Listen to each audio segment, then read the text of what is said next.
Jón Bjarnason, þingmaður, ráðherra, búfræðingur, bóndi og síðast ekki síst, sjómaður.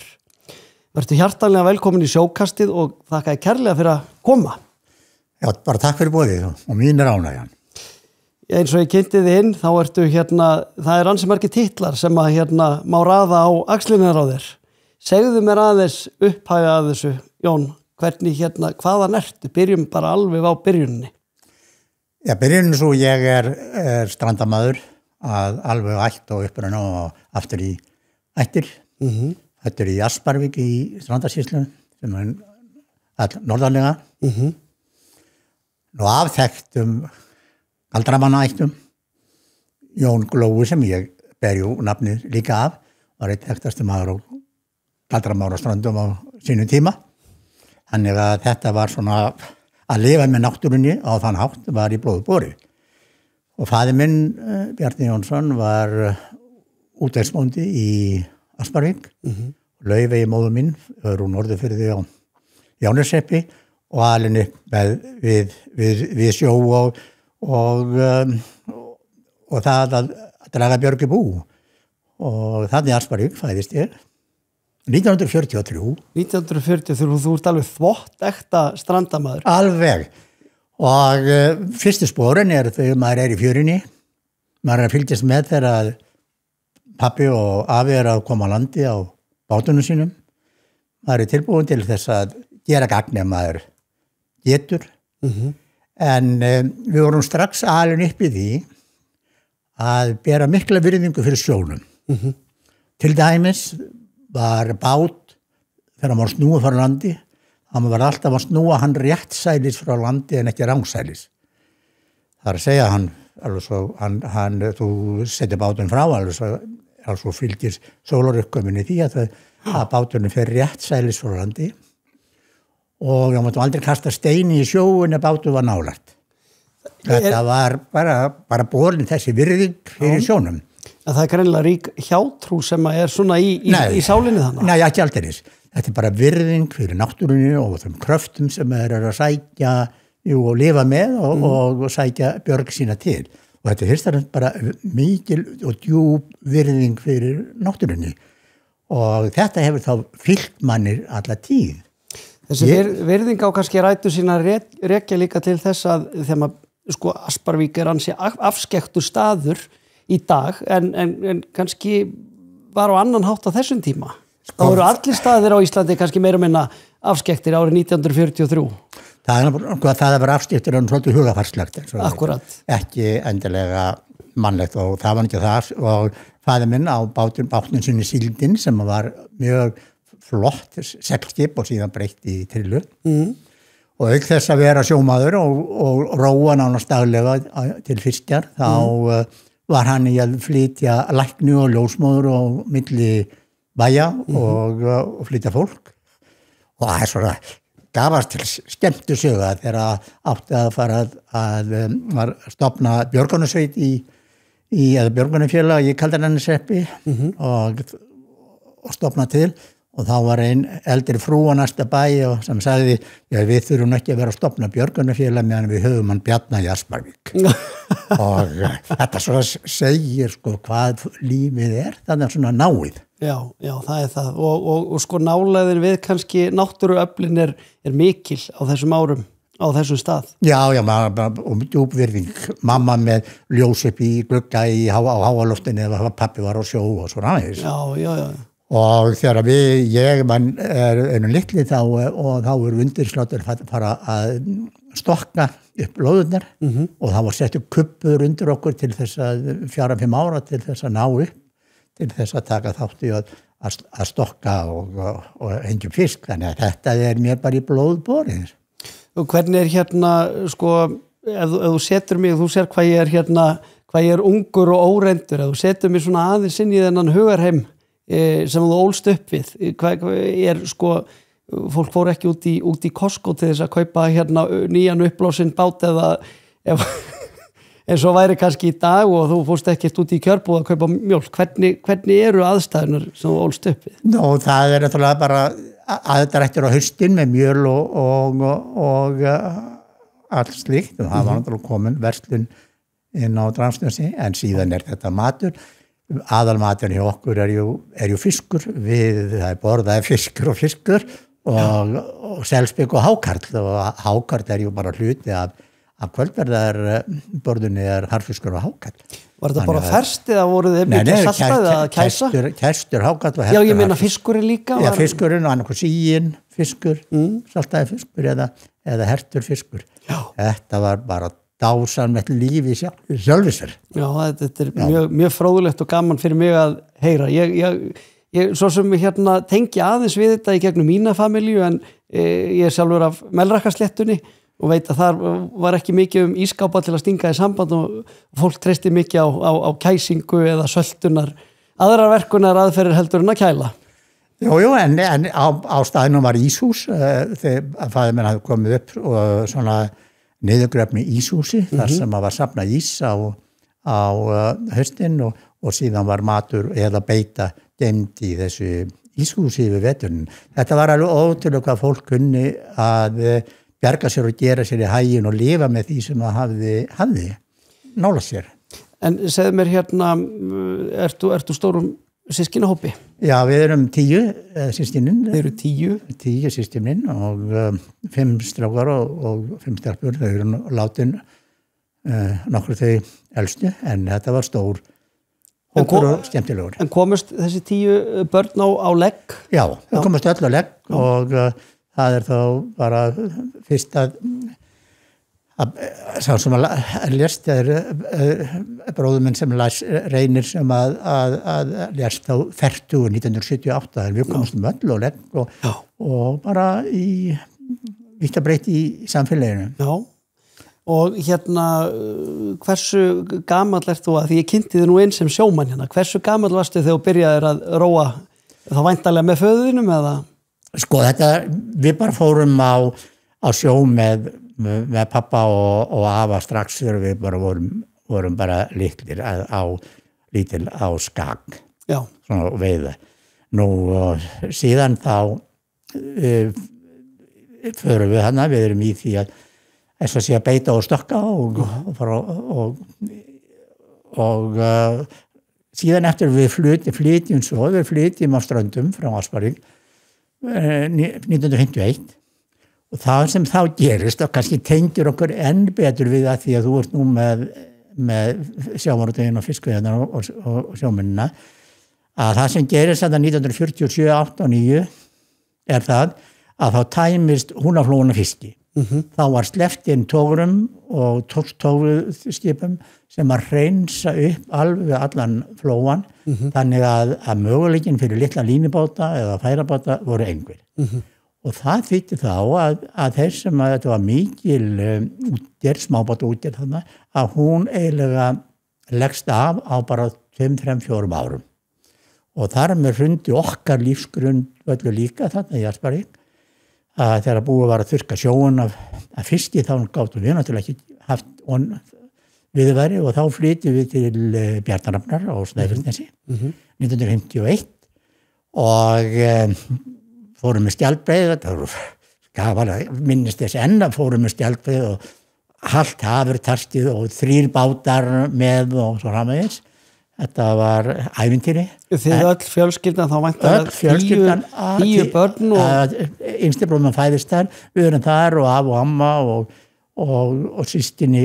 föðursystkini minn okkur sem flytja þarna með, þannig við erum svona 15 manns. Þetta er rosalega búferla flutningar.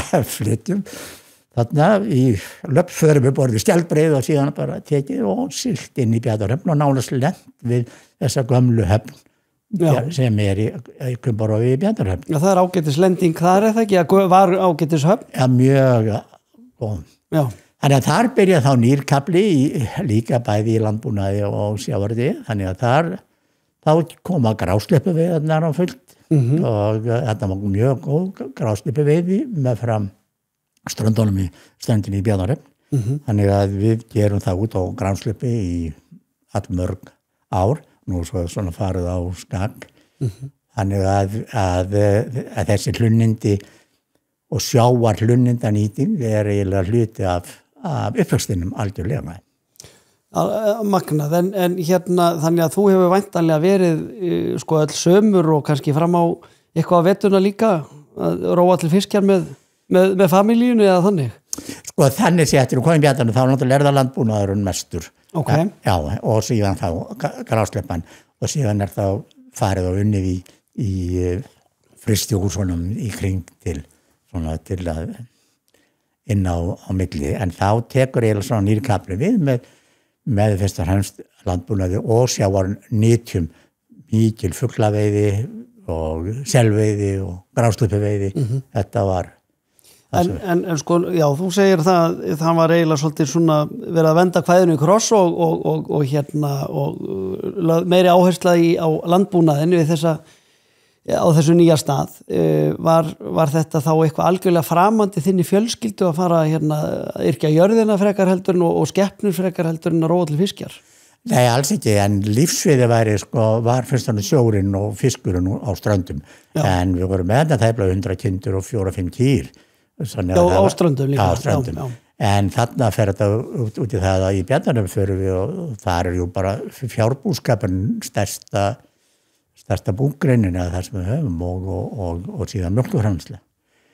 Og þegar ég kem síðan frá námi út í Noregi í landbúnaðarvísindum og sest svo að með minni konu Ingibjörgu Sólveigu Kolka í Bjarnarhöfn, að þá förum við í gang og byggjum fjárhús og hlöðu og íbúðarhús á örfáum árum.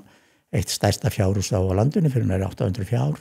Já, og hlöðu og þannig að þessi búskapur var þá búin að taka gjörsamlegum breytingum hjá okkur. Láði þetta alltaf fyrir þegar þið voru komin í Bjarnarhöfn og þegar þú varst ungur maður, settur alltaf markið á það? Ég veit að þú fórst í menntaskólann í Reykjavík hérna á unglingárum en vissur alltaf að þú skildir leggja hérna nám á landbúnaðarvísindi eða búnaðarvísindi og koma heim og gerast stór bóndi? Já, ég hefði alltaf hugað landbúnaðarvísindunum. Af óavísi alltaf eða prestur eða færi landbúnað. Og þegar ég í háskólanum hérna innritaðist nú fyrst í guðfræði, en síðan sneri ég því við og við fórum í landbúnaðinn.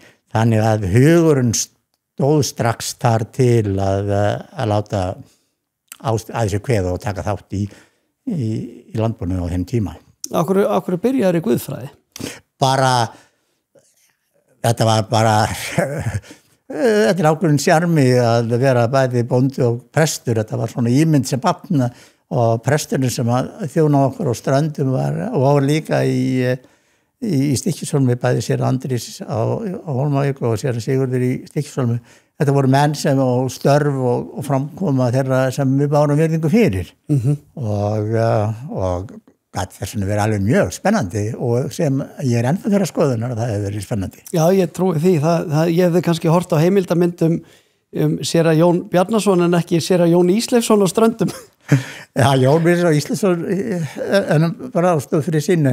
Já, þetta svona, maður tekur ákvörðun og síðan fer maður ákveðna listleið, en hún líka var rétt að byrja þarna í sjálfur sér þó við værum í Bjarnarhöfn og værum búin að byggja þar upp, þá var ekki látið þar staðar numið. En hvaðan kemur þessi stóri hugur, sko, þú kemur úr svona stóru systkinahópi og þurftir að berjast fyrir þínu eða hvað? Ég að veltaði fyrir mig, þú ferð hérna og þú ferð aftur á heimaslóðunar eftir að hafa menntaði til búfræðings og ætlar bara þannig að reisa eitt stærsta þá fjárbú landsins eða ekki með þessi 800 fjár? Sko, ég er náttúrulega uppalinn í Ungmennafélagssandanum og þegar við á ströndum og þar, fólki þetta var uppalið, þetta var lýðveldistíminn, við vorum að reisa upp í nýja Ísland. Já. Og þetta svona brent í hugan að við skildum taka þátt í því og byggja upp nýja Ísland. Og hvar sem við kæmum að, þá skildum við leggja okkur öll fram og leggja allt til að byggja upp nýja Ísland og á þennan félagslega hátt á grunni því sem þú gast sjálfur lagt til. Ég held að þetta væri sko efni áhugaverða stúdíu að skoða hvernig hérna sko í raun og veru bara allir vestfirðingar eru með svona óbeilandi kraft að byggja upp. Það líka manni eftir sko í tengslu við fjármálageiran sem átti sinn sprett hana fyrir hrun þá virtist vera einhver annar hver auðmaður koma frá Bolungarvík eða Hnífsdal. Þetta áhugaverð stúdía. Já, en þetta fólk sem vill láta til sín taka og ekki spart á sjálfan sig. Það kraftur í ykkur strandamennu, það alveg ljóst. En sko, þú varst seinna með skólastjóri, það ekki á Hólum? Jú, svo var ég hann í Bjarnarhöfn og við hjónin eignum okkar það fyrstu börn þar og komum alltaf full og maður sést kannski alltaf fyrir en í Bjarnarhöfn var ég tók þátt í félagsstjórum áður en vissi að var ég orðinn formaður kaupfélagsstjórnar og leysti kaupfélagsstjóra af og kaupfélagi var ég í útgerð og síðan í samtökum bænda og þetta var orðið heilmikið svona félags vafstur. Þá eru Hólar í Hjaltadal, þá stendur til að loka Hólum í Hjaltadal 1979. Þá var talið og þar öður með 2 landbúnaðarskóla og eitthvað var margt annað sem hafði þar áhrif á. Við og okkar kynslóð töldum að landið myndi minnka bæði menningarlega og líka hvað atvinnusnertir ef að svona skólasetur eins og Hólar í Hjaltadal væri ræðið niður. Og þá atvikaðist svo að eftir samtal á milli mín og ráðamanna sem eru þá fyrst og næst öflug skólanefnd Hólaskóla undir forystu Gísla og Hofi í Vatnsdal og svo ríkisstjórn Gunnars Thorodsens með Pálma Jónsson og Akri og Ragnar Arnalds það ráður á svona fleiri góðum að Hólar skuli endurreistir og til þess er ég þá með boðið það starf það var leita sérstaklega að endurreisa Hóla og þannig flytjum við þá frá okkar ágætt og stóra búi 1981 og tek við skólastjórn á Hólum 1. apríl 1981. Þá var svo staðan á Hólum að það var að skóla hefði ekki verið þar, regluleg skólahald hefði ekki verið þar í 2 ár og stóð til þess að segja að loka og leggja niður húsin þurftu mikla upplyftingu og uppbyggingu á námi og allt þess þar og ég 1. apríl 1981 er ég einu starfsmaðurinn við skólan og síðan fæ ég þá hlutverk að endurreisa bæði nám og ráða starfsfólk og koma því öll í gang á nýju endurbótum. Varstu með nemendur þegar varst bara einu starfsmaðurinn eða varstu bara í undirbúningi? Nei, það er engin nemendur en við tökum svona nemendur haustið. Akkurat. Segðu mér sko, mér láðast að spyrja þig út í eiginkonu þína. Hver er hún og hvaðan kemur hún, hvað heitir hún? Já, það kann verið það. Já, hún er náttúrulega öflug, sko. Hún heitir Ingibjörg Sólveig Kolka. Hún er fædd á Blönduósi. Móður hennar Ingibjörg Kolka, dóttir Páls Kolka, læknis og Guðbjargar sem voru kend við Blönduós, öflugt fólk. Og það er hennar Bergsteinn Sigursson sem að var hér meðal hans í Reykjavík yfir hjá borginni yfir viðhald og endurbótum á skólahúsinu en þau bjuggu reyndar ekki saman þannig að hún er alin upp hjá að stórum hluta hjá Páli Kolka og Guðbjörgu á sínum ömmu. Nú hún fer svo hún lærir þroskaþjálfun og er menntaður þroskaþjálfi og vann við það en og síðan hefur hún bara verið hún er húsfreyja Hólastaðar meðan við búum þar og vera þar hluti af því þetta er ju fjölskyldumál að taka að sér svona stóran stað. Heldur betur og var hún alltaf til í þetta að hoppa úr Bjarnarhöfn og Já, hún hefur alltaf verið til í allt bara feiknanlega dugleg og jákvæð og svo við komum okkar 6 börn. Áttu 6 börn á þessum tíma? Já, eignust fyrst þarna 4 í Bjarnarhöfn og svo eignust við 2 á Hólum. Þannig að þetta er náttúrulega aldrei að halda utanum þessa stóru fjölskyldu sem hún gerði náttúrulega afar vel. Já, mér fannst réttar að aðeins að spyrja þig út í hana vegna þess að þetta er mikið fyrirtæki sem þið fjölskyldan eruð og þessar athafnir í kringum ykkur að hlaut einhver dugnað fólkur að vera þér við hlið. Já, mikil ósköp, sko, það hefur nú aldrei gengið öðruvísi en þannig og fjölskyldan öflug í sjálfu sér sko öll þetta er svona mál og svona vinna fjölskylda átak. Dásamlegt að heyra. En segðu mér hérna, þú tekur við stjórntaumunum þannig á Hólum og það er greinilegt að það er mikil, þeir eru mjög andum landbúnaðinn og endurreisir landbúnaðarskólan. Hvernig finnst þér hérna, nú er mikið rætt fæðuöryggi þjóðarinnar og það þurfi nú að gera ýmislegt annað til þess að styðja frekar við gróðurhúsabændur og almenna landbúnað. Og maður fylgist með því eiginlega á Suðurlandi, það annað hver bóndi búinn að bregða búi og búinn að breyta sér í ferðaþjónustu, þeir hafa breytt sínu rekstri yfir í ferðaþjónustu og hvað myndir þú segja þetta? Hefðirðu getað séð þetta fyrir á þessum árum? Já, í sjálfu sér sko það jú það var nú sagt sko að svo þjóð sem getur brauðfætt sig hún heldur sjálfstæði sínu. Þjóð sem ekki getur brauðfætt sig eða séð sínum farborða á að hætta að missa sjálfstæði sitt. Og þetta okkur bara í prófuborðu. Þú sér það bara fjölskyldueining byggir sig á því að þú getur haldið utan þína fjölskyldu og verið sjálfberga hvað það varða þó að þurfi ýmsa aðdrætti. Og sama það með Ísland að okkur ber bæði skylda til okkar eigin vegna og sem hlutverk og stöðu okkar í heiminum. Þá ber okkur að varðveita og standa vörðum okkar samfélag og þar á meðal fæðuöryggi og matvælaöryggi þjóðarinnar og að náttúran fái að njóta sín og ekki gengi á rétt hennar í þeim efnum.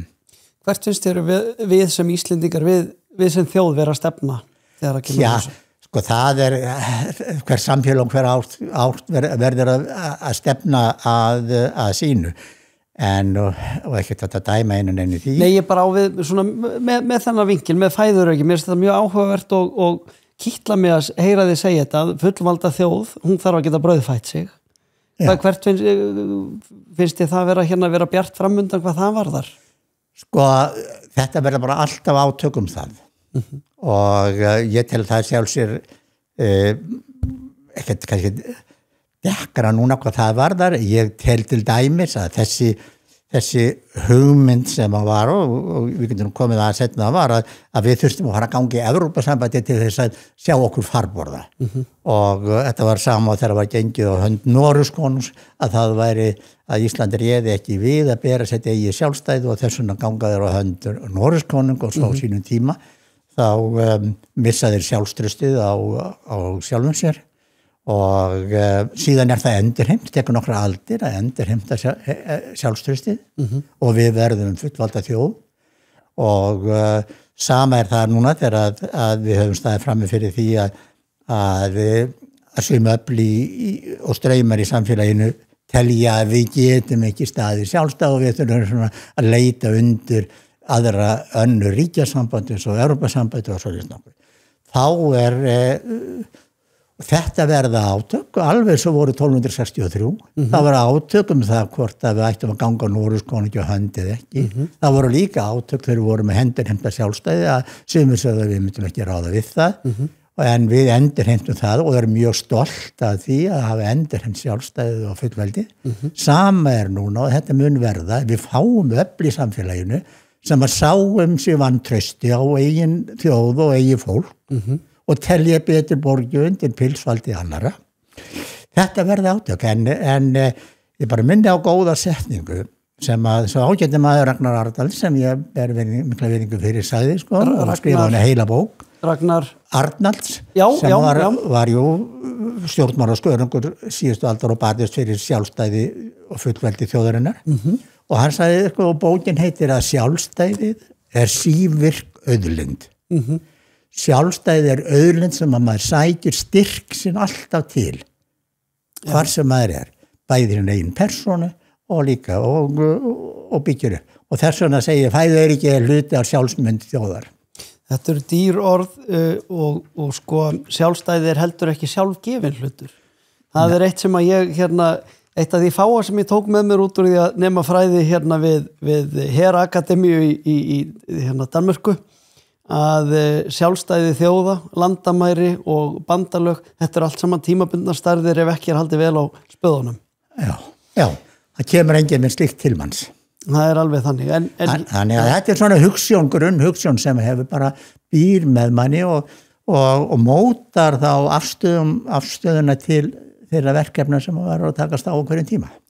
Þú ert mikill fullveldi sinni, það greinilegt og eða þeir andum þjóðina og fullveldi hennar, en segðu mér hvaða viðhorf hefur þá til jarðar uppkaupa erlendra afla og framsal kannski á auðlindum eins og vatnsréttindum eða hitaréttindum til erlendra stórfyrirtæki eða auðmanna? Sko þetta bara alveg fráleitt og það fráleitt að við skulum vera með þessum hætti að markasetja grunnatriði náttúrunar. Og náttúran á sig sjálf. Við erum bara á ferðinni hér og með ákveðin afnot og erum bara hluti af henni, en við getum ekki slegið eign og fara að markasetja svona grunnatriði eins og moldina, eins og vatnið.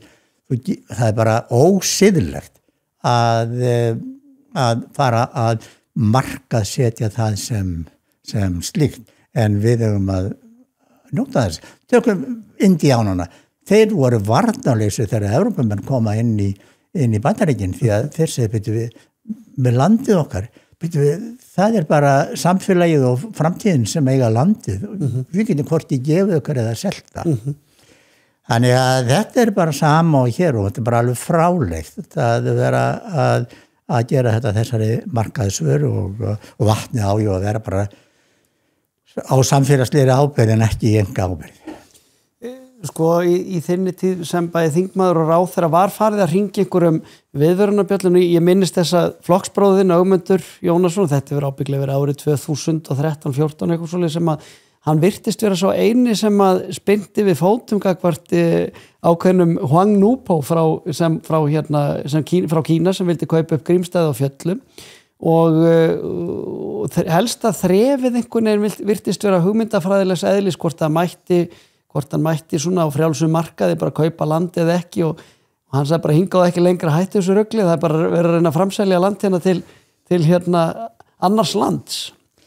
Sko þetta var nú líka saman þegar ég var ráðherra landbúnaðarmála og tekist á þetta og þetta verði bara mistök þegar við gengum í EES og ég held EES-samningar að verðum rángtúlkaður hér á Íslandi að telja með því að gangi EES að þá væri öllum heimilt að kaupa hér jarðir og auðavíð. Fyrir mér það bara rámt og raung túlkun. Slagurinn Núbo og sínum tíma stóð meðal sem að hann væri ekki í Evrópusambandinu eða EES. Þannig að þetta var svo fáránleg umræða og Ögmundur stóð sig ágætlega í því að draga þetta fram. En þannig það fyrst og nátt innlendir pólitíkusar sem að ekki valda hlutverki sínu og láta þetta viðgangast. Það þetta með þessi útskýring með að ekki megi girða fyrir þetta út af einhverju EES ákvæðum, ég kaupi þau ekki að því að ég laumaði nú inn á þann að ég hefði bæði numið verið við nám og störf í Danmörku, en ég má enga síðu þrátt fyrir að hafa verið bæði búsettur þar og starfa þar. Ég má ekki kaupa 1 fercentimeter á dönsku landi og þó Danmörk í Evrópusambandinu. Já, þannig að ég kaup bara teka alveg undir með þetta kannski fyrst og fremst að innlendir pólitíkusar og þeir sem hafa þá látið glepjast, það alltaf nógur sem vilja fá sölsa undir sig eignir annara, það þekkjum við nú en það bara fyrst og innlendir stjórnmálamenn sem ekki hafa valdið hlutverki sínu og kenna embættismannakerfinum og svo við sem nú eins aumt og hægt þegar þú fer að kenna embættismönnum það svo þú sjálfur berð ábyrgð á. Þannig að þetta fyrst og fremst íslenski pólitíkusar hafa bara valda því ekki að hafa ekki valdið þessi máli með þeim hætti sem að þjóðin rauninu vill. Nú eru orðnir hápólitískir. Segðu mig hvað var það sem að leitið út á þessa braut? Hvenær sástu fyrir þér og yrði pólitíkus? Sko, nú var þetta alla tíð þannig í að þú hefur grunnhugsjón til að vinna út frá. Alveg saman hvað þú gerir. í hvort þú ert í Asparík norður á ströndum og kastar ekki grjóti þegar bátar eru að sjó eða hvort þú komin á hólum og gætir þess að á hólum heil og jörð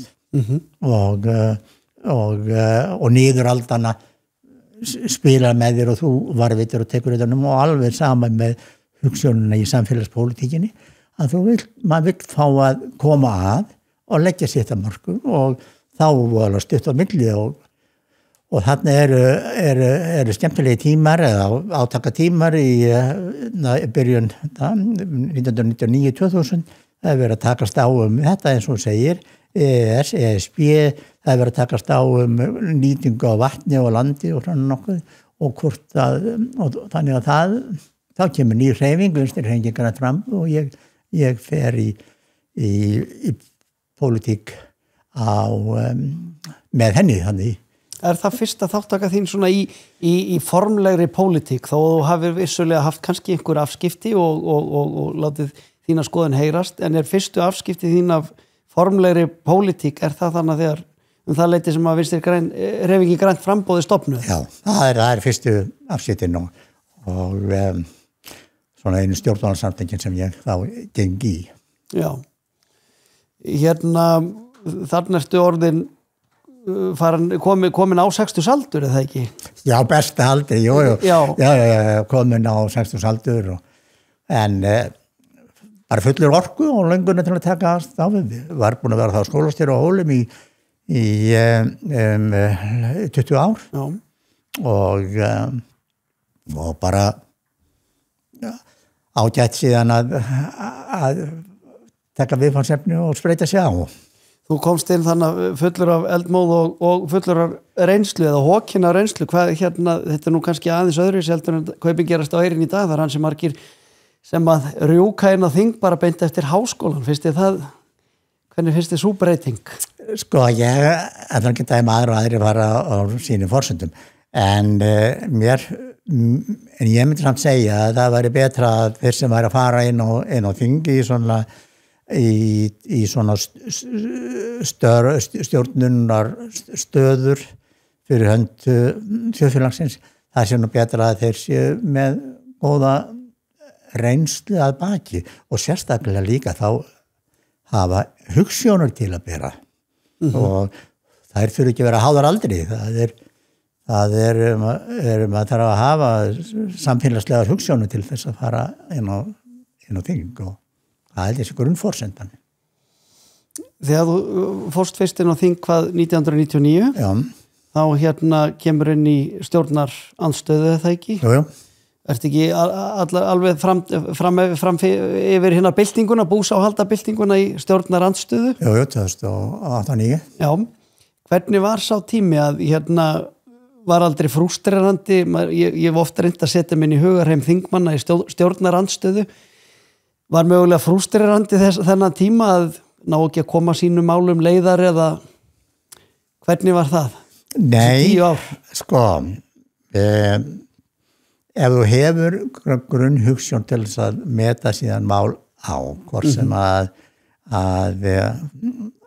þú færið áhrif til þess að ljúka þeim eða ekki, þá fær maður tækifæri til þess að fylgja sinni hugsjón eftir, sínu skoðunum eftir, koma með framfæri og stjórnarandstæði sjálfur sér hlutverk hennar ekkert minna heldur en stjórnarflokka því að hún þá sér og hennar ábyrgð að koma fleirum vinklum koma ákveðnum atriðum inn í umræðuna og standa vörðum hana og láta orð sitt heyra.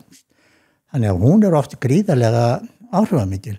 Það aðhaldshlutverki og kannski jingið á móti janginu eða hvað maður á að segja? Já, ekki aðhaldshlutverki hlutverki, það er líka hugmyndahlutverki. Hugmyndarnar koma oft frá fólki sem að einmitt hafa tildelega frjálsar hendur til þess að koma hugmyndunum á framfæri og láta þær sína að þroskast og þróast og ekkert verra heldur en að þú sér komið með eins og alþingi einhverjar samkomu þar sem að engin umræða eða skoðanaskipti eða fá að þróast, þú verður að fara að fylgja eftir einhverju línu. Þannig að mér fannst það bara mjög og við hafa mikil áhrif í stjórnarandstöðu þá hefur við allstaðar aðkomi að málum, koma sjónarmiðunum að og hugsjónunum að bæði gagnvart almenningi í landinu og svo líka þá inn á þinginu sjálfu.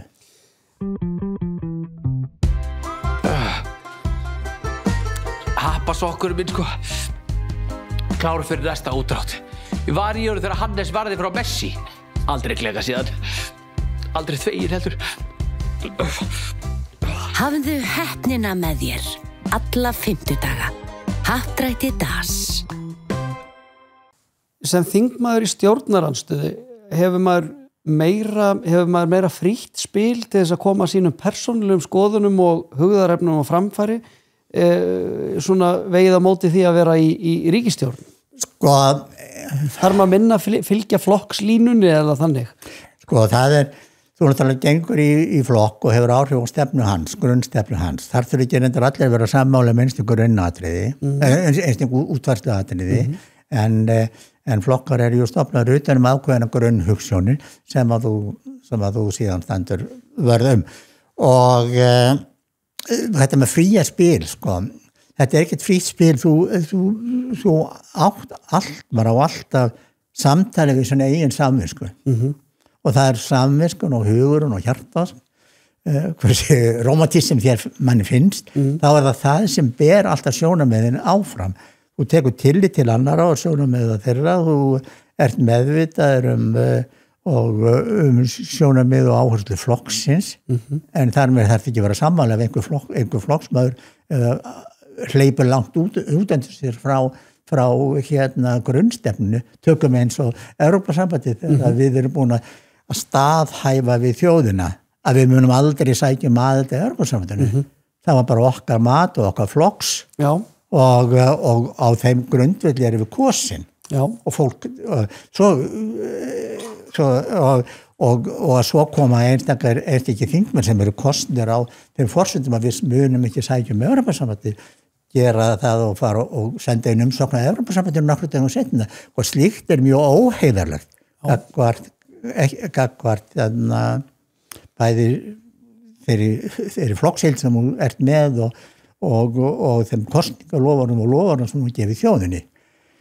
Þannig að ef þú hefur verið hinn að engnum og vilja gangi þá er þetta ekki svíkjanett með því að vera sækjum. Þannig að það skiptir máli að það sem þú segir standa fyrir og fólki kýs þig út á, að það það sem að maður á að standa vörð og það hvort maður með stjórn eða stjórnarandstöðu.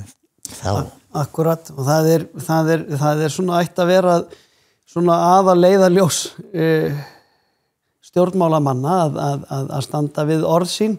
Ef ekki, sko, þá þarf að treysta á það að kjósendur gleymi því á milli kosninga.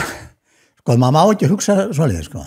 Sko, maður verður bara, sko, vera mikla virðingu fyrir kjósendum, og þó ekki sammála manni, bara fara tækifæri til að koma sínu sjónum á framfæri.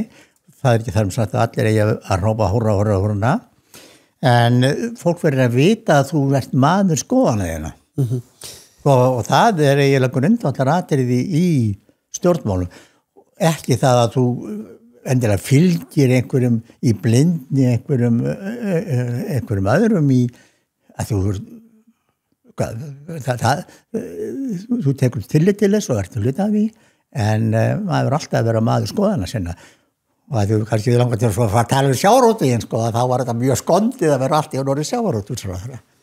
Mér langar nefnilega næst að heyra, það er alveg ljóst að þú ert ekkert sérstaklega hrifin af því að ganga kaupfélaginu í Brussel á hönd, og þá langar mér að heyra, sko, sjávarútvegsvinkilinn. Það hefur gjarna verið talað um það að innganga í ESB myndi hafa einhver skerðandi áhrif á okkar hvað maður að segja, okkar nýtt af auðlindinni, af fiskveiðiauðlindinni. Þú hefur ábyggilega skoðað þetta í þaula. Hvað afstöðu hefur verið þar? Já, bara, sko, mjög vel, því að ég jú ráðherra, sjávarútvegsráðherra, þegar að sóttur aðild að Evrópusambandinu, 2009, og þá ég sjávarútvegsráðherra, og landbúnaðarráðherra og stærstu álitaefnin í þeim samskiptum voru ju auðlindamálin því að ef þú gengur í Evrópusambandið þá fer Evrópusambandið sjálfur sér með yfir forsjá og öllum auðlindum landsins, bæði til lands og sjávar og þess vegna var þetta svona bara fyrir mér alveg ljóst að það að ganga í Evrópusambandið þýddi að við varum að afsala okkur forræði á sjávarauðlindinni. Til hvers vorum við búin að berjast fyrir sjálfstæði, til hvers vorum við búin að berjast fyrir 3 mílum, til hvers vorum við búin að berjast fyrir 12 mílum, til hvers vorum við búin að berjast fyrir 50 mílum, 200 mílum. Ef að við ætlum svo að láta yfirstjórn og stjórnun þess í hendur einhvers ríkjasambands með höfuðstöðvar einhvers annars í Evrópu. Það fyrir mér gat aldrei komið til greina. Og nú ætla ég að leika hérna ESB sinna og segja látt ekki svona Jón, það við semjum þetta bara frá okkur semjum þetta í inngöngunni í Evrópusambandið. Sko, fyrstilega gerir enga svolítið samningu í Evrópusambandið. Þegar þú búin að afsala þér ferðinni yfir stjórninni, þá getur Evrópusambandið gert hvað sem síðan úr því, þá ertu orðin bara lítið peð og kannski atkvæði einhvers staðar í einhverjum hóp og ef að þér finnst að Evrópusambandið sé að brjóta á þér samningar sem þú hafði talið að skrifa undir á sínum tíma, þá getur raun ekki gert. Það nú bara svoleiðis, þannig að þú ert búin að skrifa undir það að þú ert háður öllum framtíðar áformum eða skipulagi Evrópusambandsins í þínum málum. Fyrir utan það var þetta aldrei í boði. Þegar þú sækir aðild að Evrópusambandinu eins og gert var þannig, þá var það bara gert með heitir setningu að hér með sótt aðild að Evrópusambandinu og Evrópusambandið bara með síðan grunnreglur sem allir fara inn í. Evrópusambandið fer ekki að taka við neitt umsókn með beiðnum undan þá frá þessu og hinu. Hvernig ætli það enda þá? Þú getur gert tímabundna hugsanlega samninga, nokkur ára að innleiða þetta hitt. En varanlegt ekki til og þeirra borði en það var umsóknin send fyrir varalaus. En þetta var magnað að takast á við sjávarútvegsmálin á þessum tíma.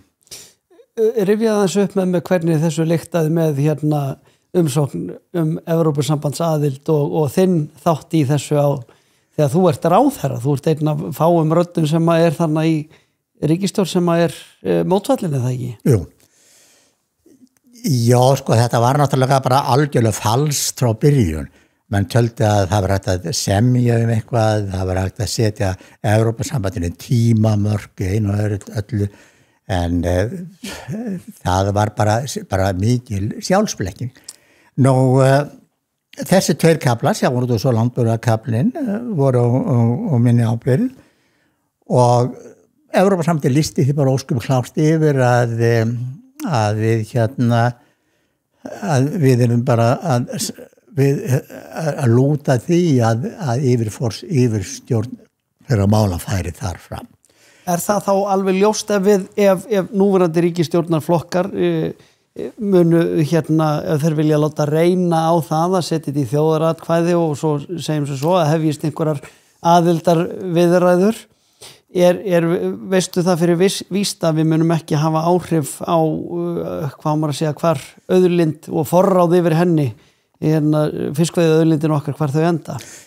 Sko, ég held að mann gerir sig grein fyrir því að þú sækjur aðild að ríkjasambandi þá gerur það bara með einni setningu. Já.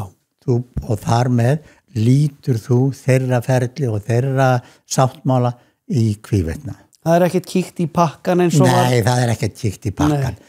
Það sem hins vegar var þarna hjá okkur að umsóknin send fyrirvaralaus. En Alþingi samþykkti þingsályktunartillögu fyrir framkvæmdavaldið á Íslandi til að vinna eftir. Ekki fyrir ESB, en það sögðu þeim kom ekki við. Og þar meðal var í þessari þingsályktunartillögu að við skyldum ekki framselja réttin yfir sjávarútveginum, við skyldum halda okkar landbúnaði, við skyldum halda okkar rétti til þess að styðja íslenskan landbúnað og svo framvegis.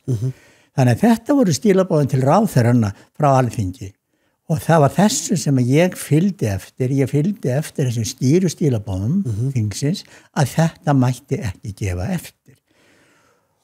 Og að að það var kannski eitt mál sem að var vendipunkturinn í þessari umræðu og það var blessaður makrillin. Já. Hann eiginlega sko makrill og makrílveiðar Íslendinga á þessum tíma sem ég byrja að slá eiginlega Evrópusambandsumsóknarnar út af borðinu. Já. Þannig að makrillin kraftaverka fiskur. Já. Já, makríllinn spila svona stórt hlutverk í því að binda endi á þessa Evrópusambands umræðu og aðild okkar. Já. Það var það sko, makrillin nú mjög skemmtileg fiskur, en nú talinn heilagur fiskur sko. Já. Einhver frægur hérna dýrlingur á Spáni, mann ekki nafnið á honum, var tekin í dýrlingatölu út af því að hann meðal annars að þegar hann var á banabeðinu að þá býður hann að langa til að fá síld til að borða. Þá var engin síld til, en það var vildu að ferska síld, en þá þarna var fersku makrillir í höfn og þeir taka makrillinn og matriðan og bera fyrir trúarhöfðingjan og hann smjattar á honum og segir svo: ég hef aldrei smakkað svo góða síld. Og þar með var talið að hann væri að breyta makrill í síld og að reikna sér eftir kraftaverkunum sem að voru fyrir þessu. Nú makrillin líka sá fiskur sem að veldur því að á úrslitastundu að norðmenn fella aðildumsóknarna í Evrópusambandinu því að þá allt í einu snúa strandhéruðin í Noregi þegar við gerðum sig grein fyrir því að makrillin og makrílveiðarnar við Noreg yrði sameiginlega Evrópusambandslöndunum, Spáni, Frakklandi, Portugal og Írlandi og svo framvegis, að þeir áttu svo að því að þá myndu verða að deila makrílnum með þessum löndum og þá allt í einu snúast útgerðarmennirnir og sjávarbyggðirnar í Noregi gegn umsókninni að Evrópusambandinu. Þannig að makrillin má segja að hafi ráðið þar. Og sama gerist hér að makrillin gengur jú í miklu magni á Íslandsmið. Það farið að veiða hérna 2008, 2009, 2010 og var að veiða mikið magna makrill. Hann gengur hér alveg upp á landgrunn og hafnið að fyllast fyrir þeirra makrill svo mannst. Og þá þetta nú svona ákveðið fyrirkomulag að strandríki sem að telja sig eiga rétt til makrill til veiða ykkur ákveðin tegund eiga semja sín á milli skiptingu og þá segi ég sem ráðherra við erum farin að veiða hér 70, 80, 90.000 tonn af makrill hérna upp í íslenskri lögsögu og nú viljum við fá aðild að þessu strandríkjabandalagi sem að ræða makrillin. Og þá segir Evrópusambandið þvert nei og segir að það sé bara ekki rétt að makrill sem að sé að koma til Íslands, hann sé ekki að koma til Íslands og öðrulegi eigi þau allan makrill sem sendi inn í íslenska lögsögu. Og við heldum áfram við það og þá gefa þeir senda mér nótu sem ráðherra að meðan að Íslendinga veiði makrill þá munu þeir ekki ræða eingöngu í Evrópusambandið hvað sjávarútveg varðar. Þannig að þetta nú svona uppi fótur og fýtt bæði í ríkisstjórn og þegar það sem hluti ríkisstjórnarnar vildu nú ganga í Evrópusambandið fram allt annað og voru reyðbúin að fórna flestu fyrir. Aðri voru nú svona fastari fyrir. En ég sem ráðherra réði þessu og stend fast á því að við eigum rétt á þessum makrillveiðum og síðan gerist það að þarna 2011 þá en svo komum við bæði þá í deilum innan ríkisstjórnarinnar stefnu í sjávarútvegsmálum og svona aðeins. Það voru nú svona margir félagi minni ríkisstjórnar runnun og rassin með að breyta sjávarútvegsstefnunni eins og þeir eru að lofa kjósundum. Og þegar að ég síðan þarna í lok 2011 þá þá tilkynni ég inn í ríkisstjórn að ég muni gefa út makrílkvóta og senda á Evrópusambandið. Og þeir verða náttúrulega brjálæðir yfir því, Evrópusambandið og neita okkur aðild að reyna viðræði með makríl og segja þið engan makríl, við eigum allan makríl við Ísland. Og þarna var það síðasta embættisverk mitt þegar ég 2011 að þá sá ég svo að stemdi að það var rætt að víkja mér og ríkisstjórn og þá var ég búin að kynna það að ég myndi skrifa upp á makríl. Já. Og síðast ríkisstjórn daginn minn þá skrifa ég upp á reglugerð þar sem að Ísland tæki sér 140.000 tonn eða 16,5% af makrílveiðinu og teldi það vera rétt til að veiða. Og svo reglugerð svo send út og þar með mátti segja að allar umræður og hugmyndir að ljúka samningum við Evrópusambandið væri runnar út í sandinn því að krafa þeirra var absolutt svo að við ættum ekki rétt á að veiða neitt makríl.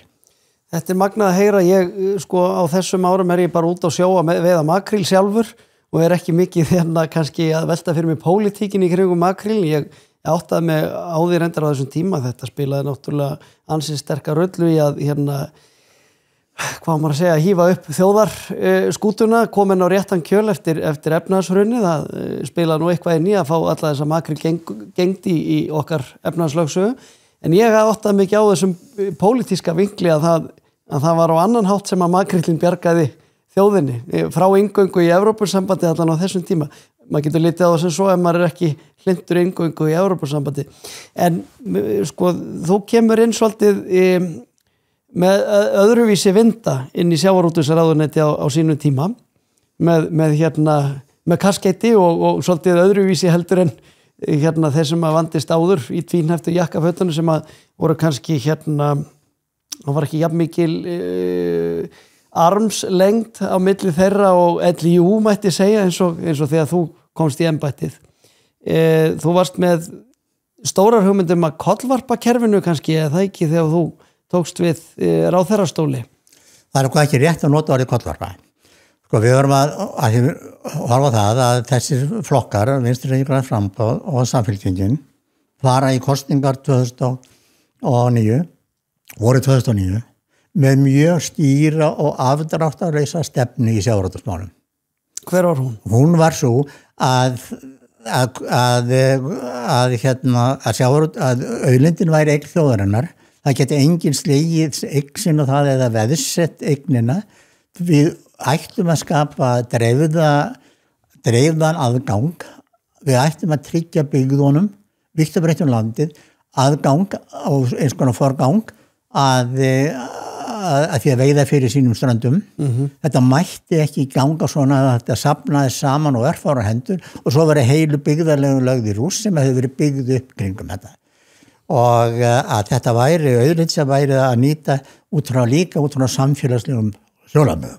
Og við erum mjög sammála í því að breyta þessum grundvallaratriðum í kvótakerfisins í sjávarútvegi. Báðir flokkarnir eru sammála og leggja fram nokkuð álíka stefnu, Samfylkingin nokkuð meira svona Evrópusinna stefnu að það veri sama hver veitti bara bjóðu aflaheimildirnar. Okay. En út á þetta vinnum við, út á þetta ekki hvað síst sjávarútvegsstefnuna, vinnum við þennan gríðarlega kosningasigur 2009 og til dæmis í Norðvesturkjördæmi sem ég er fyrstum maður í að þar fáum við 3 þingmenn í Norðvesturkjördæmi og við erum að muna 2-3 atkvæði við séum stærstu flokkurinn í Norðvesturkjördæmi. Flokkurinn fær 25% eða 22-23% á landsvísu. Og ekki síst út á þessa skýru stefnu í sjávarútvegsmálum. Þannig að þegar ég síðan kem inn sem ráðherra, ég ætlaði reyndar aldrei að vera sjávarútvegsráðherra. Mér finnst það mjög lógískt svona eftir þessa lýsingar þínar hvernig þú ólst upp í tengingu við náttúruöflin og hérna náttúrulega þín bústörf og sjómennsku? Já, sko, þetta var bara fullkomlega lókið. Menn geta verið ósammála skoðunum okkar eða vilja hafa og svo kallar hagsmunaaðilar, allir tala um þessa hagsmunaaðila sem hafa svo sem sjálfsagt bara virðingu fyrir, en alþingismenn sækja umboð sitt til þjóðarinnar og það eru þeir hagsmunaaðilar sem að þeir bera ábyrgð á og þarna kynntuðu mjög skýra stefnu í sjávarútvegsmálum sem að þjóðin kaus okkur út af og annars og ekkert mál var stærra en sjávarútvegurinn og menn vilja ju kenna óráðsíu út frá eigundum sjávarútvegsfyrirtækjanna að vera átt stóran hluta hruninu þegar útgerðarstjórar voru orðnir stjórnarformur í bönkum og svo framvegis en það annar mál og þess vegna þegar ég fer inn ríkisstjórn þá fer ég bara inn með þá stefnu þau sem að við vorum kosin út á og sumum finnst það bylting en sumum finnst það bara var eitthvað bylting að taka allan kvóta á Vestfjörðum var það eitthvað sem hafði samþykkt að nánast allir fiskveiðikvóti eða væri farin af Vestfjörðum án þess að nokkur af íbúanum hefði fengið að segja eitt einasta orð þannig að við förum inn og segjum við þetta fólk á sinn rétt Ok Og hvaða skref tókuð þið þá til þess að efna þessi loforð? Sko, síðan gerist það nú að það var nú strax farið að renna svona var ekki allir í ríkisstjórn, sko, sem ríkisstjórn töldu sig geta sagt eitt eftir að vera konur ríkisstjórn og annað þeir voru að fá kjósundur til að kjósa sig. Og þá var sett í gang svo kalluð sáttanefnd og sem átti að skila áliti innan nokkra mánaða en tók nú 2 ár tillögur í sjávarútvegi. Það var hann bara beinlinnis gert til þess að drepa breytingar. Þær breytingar hins vegar sem ég keyri í gegn strax á fyrsta vori og með mikil hörku, ég viðurkenni það voru strandveiðarnar. Við höfum lofað því að koma strandveiðarnar á. Það var búið að skipa einhverja sáttanefnd og formir ríkisstjórnarflokkana voru búin að lofa að það ekki gerða breytingar á sjávarútvegskerfinu meðan einhvern tíma. Ég neitaði að samþykkja það, segi við erum búin að lofa því að koma þessu strandveiðikerfi á og það það fyrsta sem við gerum og ég geri. Og það svo mikið kapphlaup að því maður reyndi að tefja það kæmist í gegnum þingið og mér bara svona minnastætt að ráðherra sjálfur hlaup með lögin til undirskriftar á milli handafa forstafals til þess að fá þau staðfest til þess að gefa út reglugerðina hann 1. júlí og það eiginlega svona var ákveðið brot á ísinn að koma þessu strandveiði frumvarpi í gegn og síðan ætlum við þá að halda áfram með það og á ýmislegt var gert til þess að koma því á.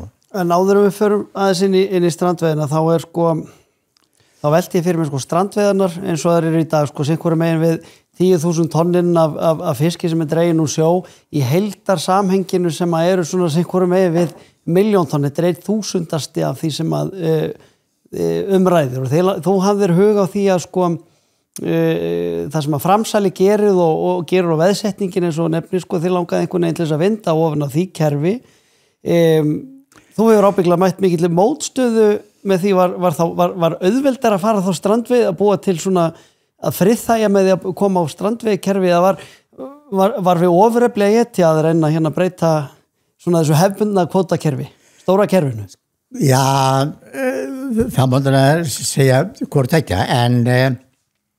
en strandveiðarnar voru snúast fyrst og fremst að rétti einstaklingsins til þess að eiga með ákveðnum hætti aðgang að þessari auðlind að mega veiða í fisk í sjó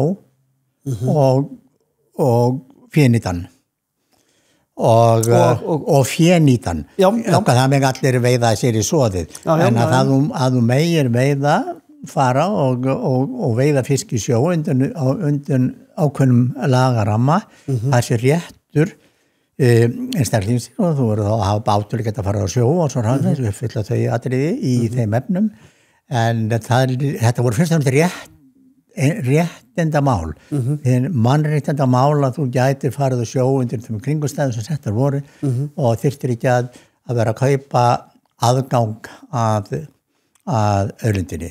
Hversu síðan mörg tonn það voru á hverjum tíma eða hvað, það þá bara svona annað atriði til þess að vinna úr og eins og hefur verið að gera, en það var þessi réttur og það það sem að sko að undirstrika líka þann og undirstrika að fiskurinn í sjónum er sjálfur sér sko þjóðarinnar.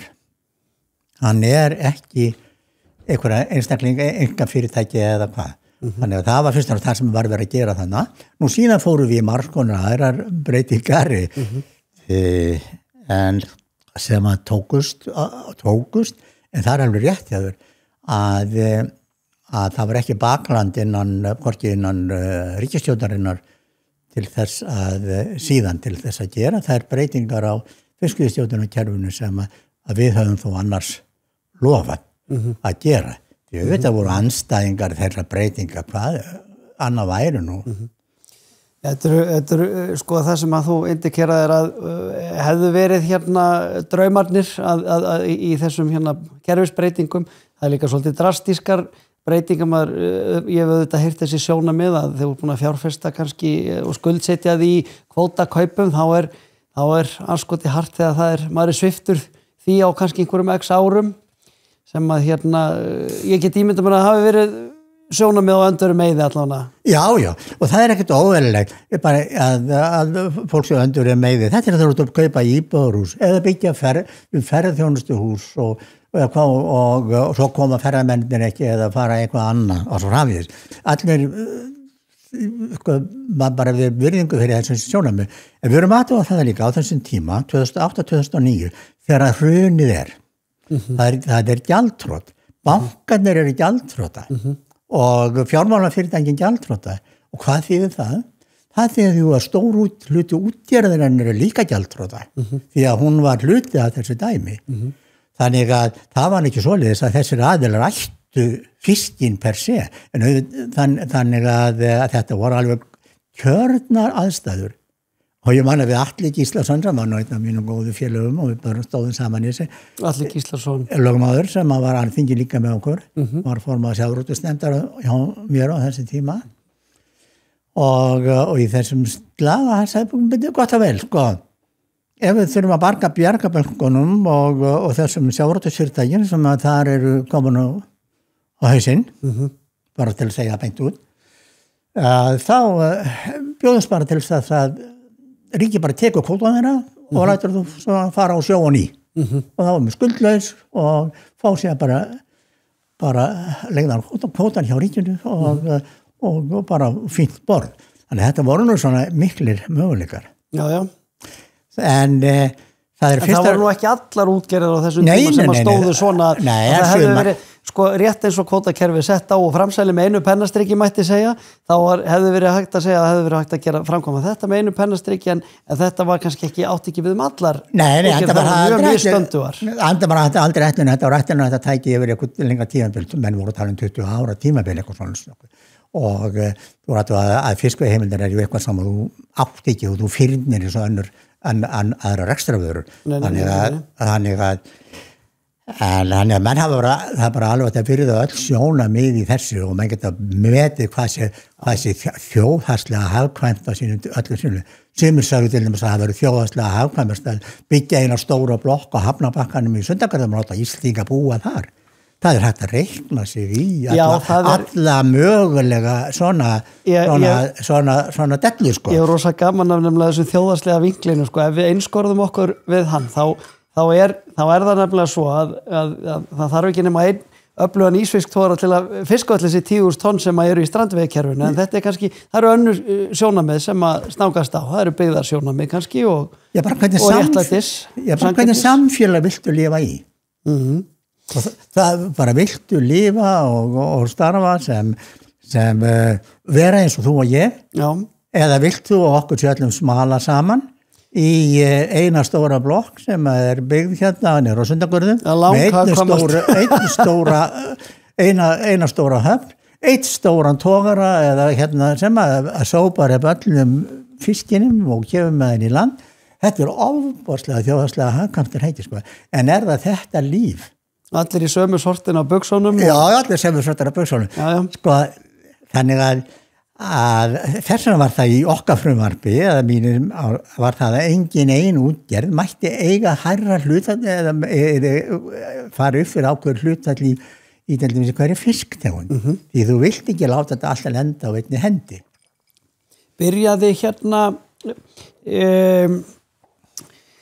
Byrjaði vegferðin að hækka veiðigjaldið í þinni tíð?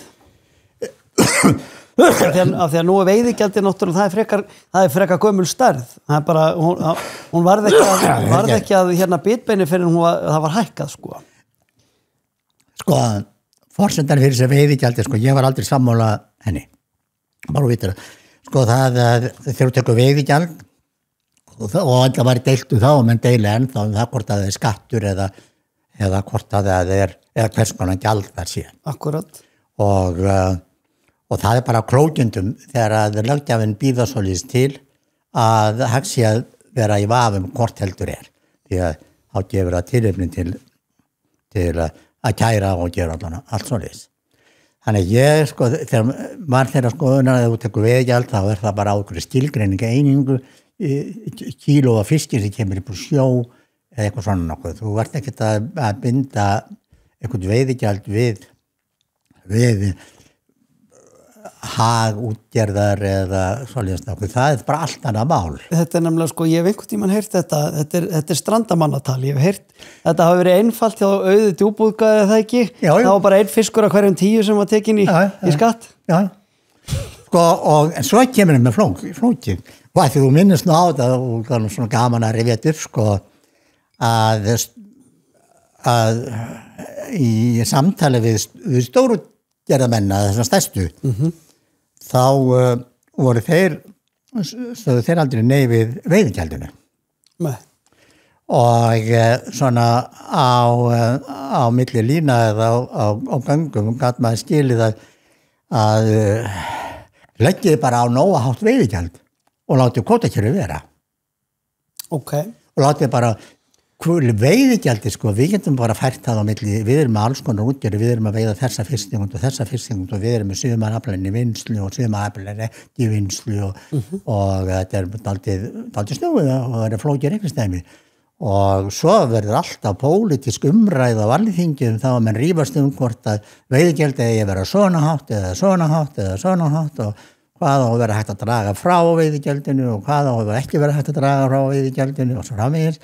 Það er þetta kæra veiðigjald og stundum þurfa ekki að borga það fyrir 2-3 ár. Þetta leiða líkur að veiðigjaldið hafi verið hérna bara himnasending fyrir útgerðarmenn að þarna fór fókusin úr því frá því að vera að reyna að stokka upp kerfið í það að rífast bara hversu hátt eða lágt veiðigjaldið. Og ég læt aðra dæmi það og ég bara alveg virðingu fyrir útgerðarmönnum og þeirra hagsmunum og stórum og smáum allir í að reka og reka sín mál og sitt fyrirtæki innan þeir sem hafkamast þar hátt og á þá grundan þeirra lagar sem eru. En auðvitað það sko fyrir okkur sem að vildum fyrst og fiskveiðistjórnarkerfi sem slíkt það náttúrulega alveg allt annað mál að eyða öllu alþingi eða eyða umræðin allir það hvort að veiðigjaldi er að 5%, 10% eða 12% eða 15% og það af hverju að það hafa allir skoðun á því og meðan færðu að láta umræðuna kvótakerfi samanber núna að menn að láta umræðuna snúast á standuðikerfi og veiðigjald en enginn minnist lengur á að breyta kvótakerfinu. Þetta er bara þetta bara brilljant. Jú, þetta er klókjandi, þetta var það sem ég sá fyrir og ég fann að mér var boðið að setja bara á veiðigjald og svo þrefum við með veiðigjöldin en láttu kvótakerfi vera. Ég var ekki sammála þessari leið, ef þú setur á veiðigjöld og allt í lagi með það, þá gerir þá grundvall einhverja skilgreindrar einingar sem að verður að tala og þá. En sko, já. En eins og veist, þetta er á þeim árum. Þetta er á þeim árum. Sko, Sko ég skildi mjög vel hvað þú varst að gera svo þegar strandveiðikerfi var sett á þetta hvað maður að segja, þetta prinsip, þetta sjálfstæði sjónarmið að hver og einn gæti afla sér fjár með því að kaupa sér bát og róa allir fiskjar og reyndar. Þú gerði með grikk, ég ætlaði að kaupa með sjálfur trillu það leyti sem að strandveiðikerfi var að komast á og hann verðið á trillunni hækka á 1200.000 upp í 5 milljónir við það var allt í orðin voru komni tekjumöguleikar á þess að blessuðu trillu en mér langar til að spyrja þig út í sko það ber svolítið í milli skattalegt fótspor af strandveiðunum og svo á stórútgerðinni. Það er stærra skattalegt fótspor af þessum eina ísvistóra sem ég nefndi áðan sem að fiskar þessi 10.000 tonn heldur en af öllu strandveiðikerfinu í heild. Hvað er það fórnarkostnaður sem verið tilbúin að taka á okkur fyrir þessa hugsjón sem að búa til þetta samfélag? Sko ég held að ég ekki hugsa þetta út frá einhverjum fórnarkostnaði í þeim efnum, þetta eru mannanna verk og þetta er bara ákvörðunar atriði og mér er reglugerðar ákvæði með eitthvað hætti maður gjaldtekur þessa einstöku þætti og það má vel vera og svo segir að eitt sé gert til þess að friða í aðra í þeim efnum en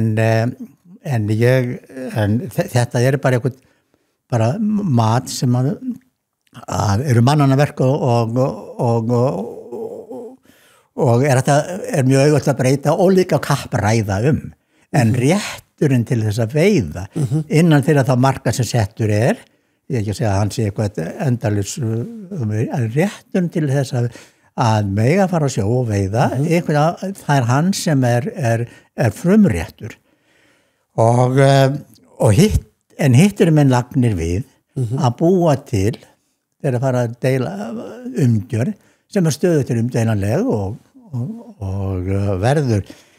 Þannig ég vil ekki tala neitt fórnarkostnað en ég óttast að þessar strandveiðar sé að fara út í það að menn telji sig eiga rétt og þá er menn sko strandveiðikerfið, við vorum með dagabátakerfið og eitthvað svona nokkuð sem við munum, þar sem menn telji sig eiga daga og ef þeir geti ekki nýtt þá er hægt að selja þá.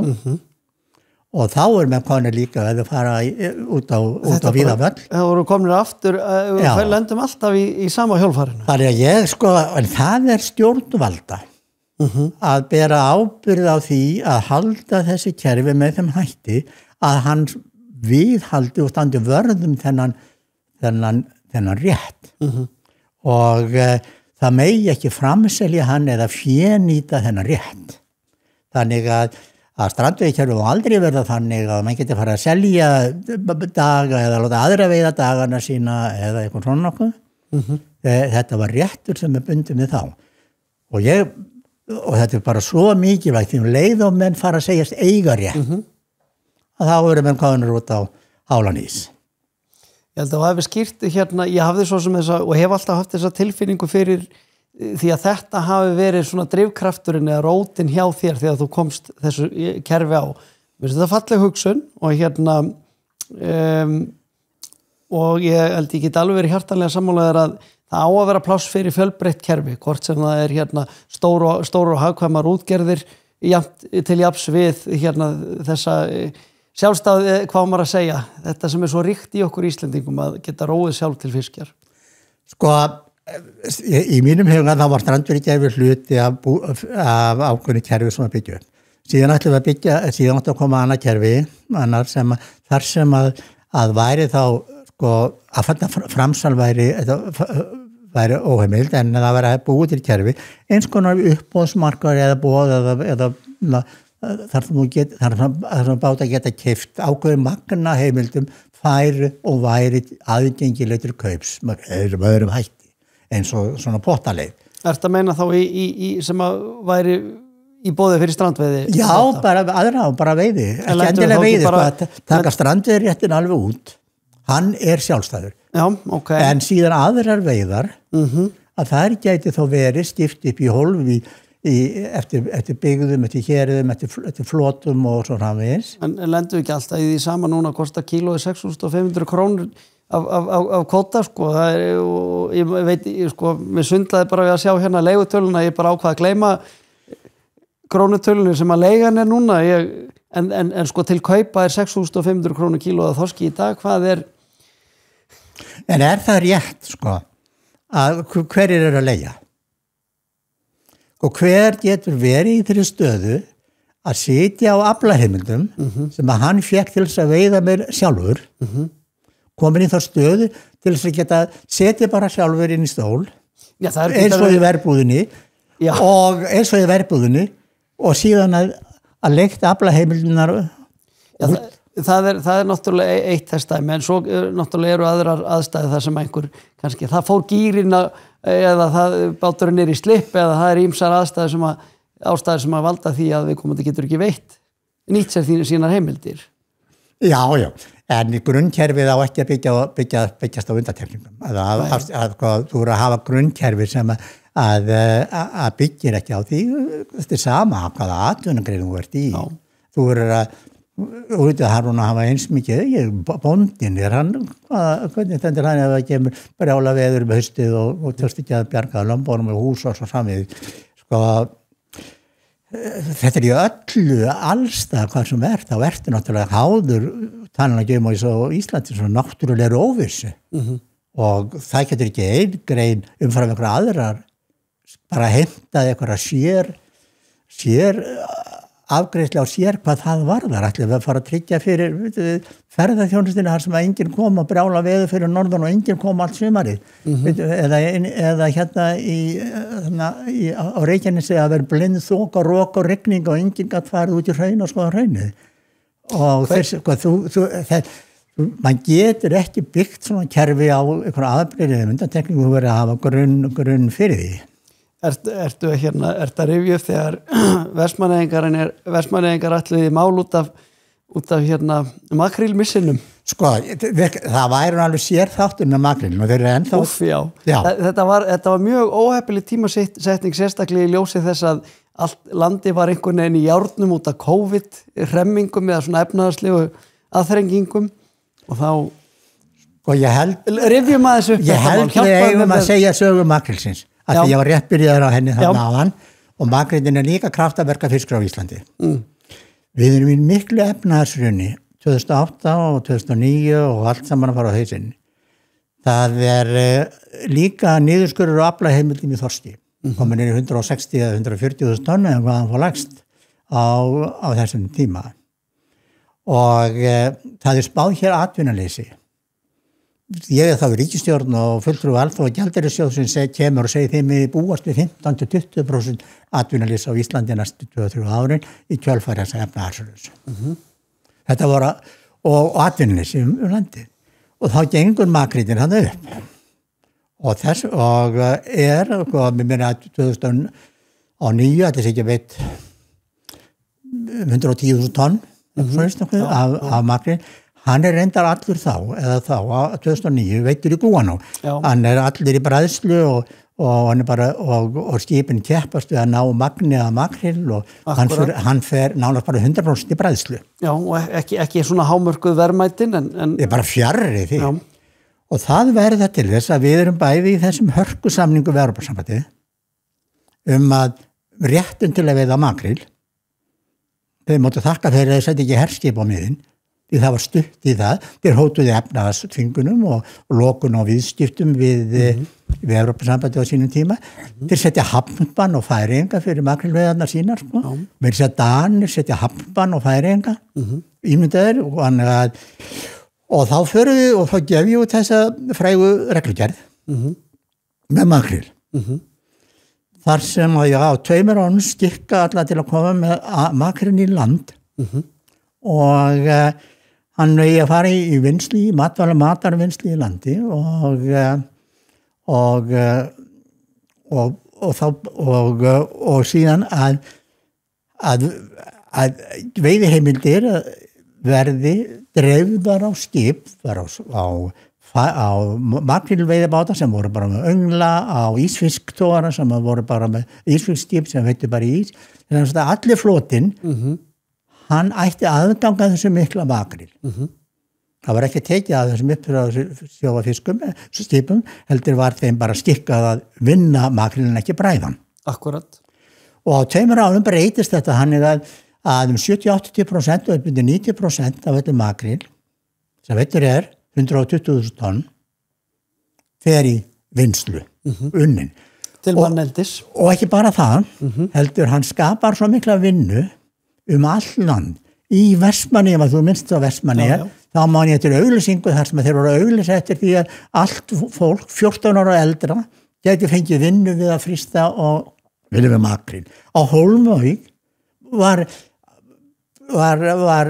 full atvinna út allan var full atvinna við að vinna makril. Atvinnuleysi sem alþjóða gjaldeyrisjóðurinn spáði fór aldrei nema upp í 10% og síðan var þetta niður. Og tekjurnar sem að makrillin skapaði algjörlega ný tegund inn í efnahagsumhverfi sem var þá hrunið voru að með vinni 2009-10 40 miljardar króna og við erum að fá 40 til 60-80 miljardar króna af makril fyrir makril í útflutningi á þessum árum. Og makril sem var eiginlega allir tekin í íslensku lögsögu og hann var landað í íslenskum höfnum og það var fólki og stöðunum í kring sem vann. Þetta var sannköllu himnasending. Og þetta var bara himnasending. Og ég held að makrillin eigi stóran þátt í því og þetta hvernig ég setti þetta í gang með vinnsláunum að bjarga okkur eða leið okkur út úr þessi efnahagshruni sem við vorum. Því að það að fá bara 40 miljardar eða 50 miljardar þessum tíma og skipinu voru nefnilega bundin á meðan það var ekki hægt að veiða neitt. Þorskbáturinn var 160.000 tonn eða hvað það var. Ef við hefðum ekki verið með Jón Bjarnason, hugaðan sjávarútvegsráðherra á þessum tíma, hefðu getað farið svo að við hefðum getað mist af þessu tækifæri? Ekki bara það, heldur að við erum svo í svo hörðum samningum við Evrópusambandið á þessum tíma og þannig að þeir heimta það að við lokum á þessa makrílveiðar hérna í lögsögunni sem var alveg fráleitt og þá hefur þessi útgerðarmenn sem að seinna eru að hafa mál á mig fyrir að það hafa dreift makrílnum á allar hafnir landsins þá hefur þeir ekki heldur fengið að veiða neitt makríl. Þeir verður bara átt að segja því að stundum þarf að standa með sínum þó að þeim finnist þeir tapja okkur á því. Og þetta er alveg svo sorglegt að svo fara þeir að kæra það að viðbóta makrílkvótum var dreifður á skip og þeir fengi ekki að taka hann í gúan. Það fjallu nú allar útgerðin nema einn frá þessu eða ekki? Sko, og það sem er skondast, það eru tvær útgerðir, ég fylgist ekki með það skondast að svo útgerð, það er útgerðir sem ennþá er að reyna að nefnda peninga fyrir þetta sem er náttúrulega bara siðlaust að mínu mati. Að núna held ég að ýmsir eigi þær jafnvel sem fengu þennan kvóta sem þeir töldu sig að hafa tapað á sínum tíma. Þannig að svona útgerð þetta betur, hvað segirðu? Útgerð sem á sínum tíma taldi sig vera hlunnfarinn geti verið búin að breyta núna eignarhald. Þannig að núna geti verið útgerðaraðilar, ég veit ekki hvort það svo er. Já, ég skil. Útgerðaraðilar, því að það voru þegar að það sé kannski ekki sömu eigendur að ræða núna í dag versus þá. Það skiptir enga máli, þetta er jafn siðlaust. En þessar heimildir sem við vorum þarna með og þeim var það voru aðrar útgerðir, önnur skip sem fengu þá svigrúm til þess að veiða makrílinn líka og ég veit ekki hvernig þessi eignarhaldi er núna háttað á þessu. En þessi makríl var himnasend og þessu og bara bæta til við og í kjölfar þessa þá setti ég líka reglugerð sem að krafði skipin að koma með allt að landi og það var bannað að það myndi ekki henda slógi í sjóin og er að koma með allt að landi. Sum skipin og sagðist vera svo gamaldags gömul og þau hefðu ekki pláss til þess að gera þetta á sínum skipum og ég bara sýndi því fulla skilning og þau fengu 2-3 ára aðlögunartíma en ég man þegar að einn ágætur forsvarsmaður í Landssamband íslenska útgerðarmanna kom og sagði við mig sko þegar ég stikkaði á til að gera þetta, kom allt í land, núna þykir þetta sjálfsagt að koma allt í land og vera undirstaða einna mestrar verðmætasköpunar í sjávarútvegi er að nýta þetta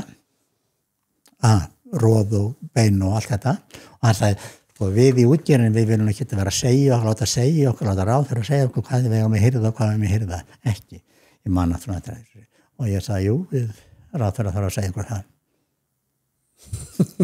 Ég get alveg sagt þér að ég hugsaði þegjandi þörfina þegar ég var að pakka karfahausum í ópraktísk fristitæki Ég get alveg sko ég get alveg tekið undir með þér fyrir það en þetta var bara nauðsynlegt það varð að höggva þetta En nú er þetta ekki gert í Noregi nú er ekki krafa einu sinni að afskurður sé hirtur í Barentshafinu og þetta rennur allt bara beint í sjóin og þar hef ég hef átt áhugavert samtal við fiskifræðing sem að færiði rök fyrir því að það væri svo stór partur af fæðukeðju fisksins sem hann hefði upplifað síðustu 50 árin af fristitóri sem að flaka og beingarðar og þunnildi og roða allt fyrir sjóin og þetta er bara partur af fæðukeðju fisksins sem að étur þetta allt saman. Já, sko það hægt að færa á öll þessi rök og alveg bara allt að lægja með það.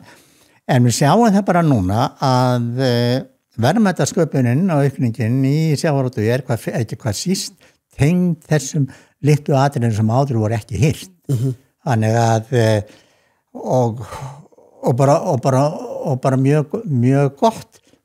Ég man að þegar ég tek við sem ráðherra þá voru allir fiskafskurður á minnum á Plásson og Þorlákshafn Grindavík stór hluta því þá flutt út pressa til Danmörku sem lotterafóður Akkurat.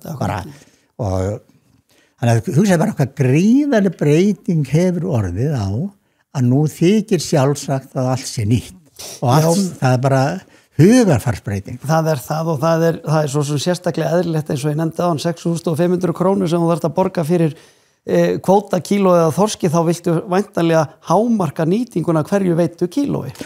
Já sko, ég vil líka hámarka hugarfarsnálgununa þegar þú ert að sækja í náttúruna. Þá verður að gera það með þessu hugarfari. Ekki hvort það sé 6.500 krónur, þú verður að hafa þetta hugarfari. Það er oft þetta fjárhagslega sem rekur íti fólki við bjargbrúnina. En ég skilði mjög vel, ég þekki það af Melrakkasléttunni, mínu rótum það sem að þegar selur veitu þá er allt nýtt af honum, hvort sem það er hamurinn eða hreyfarni, það er allt í etið. Það verður fer ekkert til spillis. En þetta var, ég held að þessi makrísagan og átekjun okkar makrinin, ég held að hún sé hún eigi rétt á því að þá kannski ennþá stærri sessi hún hefur fengið því að þetta var virkilega björgun af makrinum á þessum árum og það varð að taka skarið í þessu, það var ekki hægt að láta sópa þessu upp í bara húan og bræðslu þó svo að menn segðu fengju jafn mikið fyrir það. Þetta skiptir miklu máli. Það varð að brjóta og þannig að þessi breyting sem ég gekk þannig í makrílnum og makrílveiðunum og stikkavinnslu var jú allt annað heldur en þessar ryksuguveiðar.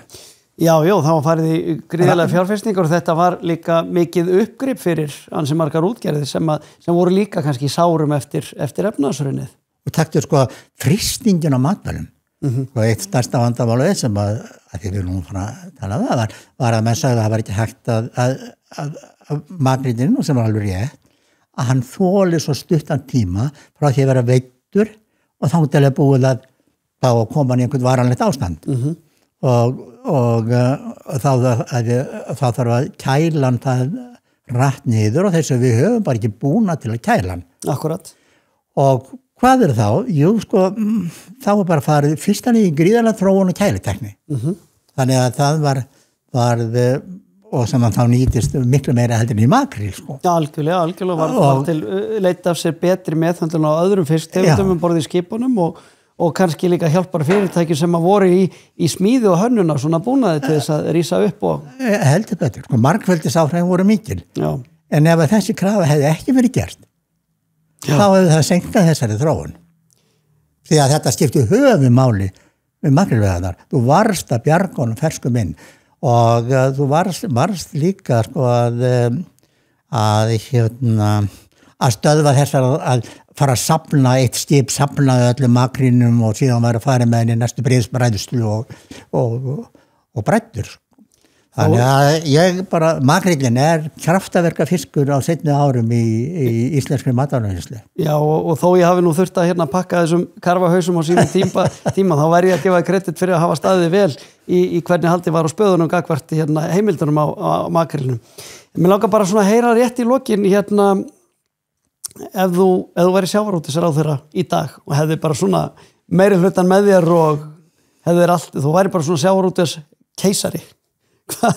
Hvað myndir þú gera? Hvað finnst þér að við þurfum að gera öðruvísi í dag? Eða á morgun hvað finnst þér að við þurfum að gera öðruvísi á morgun heldur í dag? Ja, sko, það að rækta hugarfarið. Maður verður að bera svona takmarkar eins og lotningu og virðingu fyrir þeim auðlindum og fyrir náttúru sem við erum að sækja okkar í. Og hugarfarið ekki keypt fyrir peninga og það ekki heldur framselt fyrir peninga. Þannig að þetta framseljanlega að hægt sé að framselja hugarfar til umgengni við náttúruna, það mjög mikil með áttið að það ekki hægt. Þú verður að rækta hugarfarið og eiga þannig samleið og geta tekist á við málunum hverjum tíma og það myndi ég vilja svo gera svo rækilega í sjávarútveginum. Þetta samfélagsmál og við viljum ekki öll vera í einni stóru blokk sem byggður í 12 hæðum eða 20 á Sunduhöfn í Reykjavík með eitt togara sem að sópa upp allir fiskinum með eitt stórt langt skip sem flytur allar vörurnar á milli landa. Það ábyggilega þjóðhagslega hagkvæmt. Myndi einhver segja, eða reikningslega. En hvaða hugafar eftir þá að rækta? Nei, sko, maður alveg svo fyrir aftur og strandir, sko. Þú kastar ekki stein í sjóna sem bátur Þetta fallið, þetta kemur á góðum stað. Já. Jón Bjarnason, þakkaði kærlega fyrir mjög gott spjall. Þetta er búin að vera ánægilegt. Já, takk. Ég hef gaman af svona spjalli. Takk fyrir.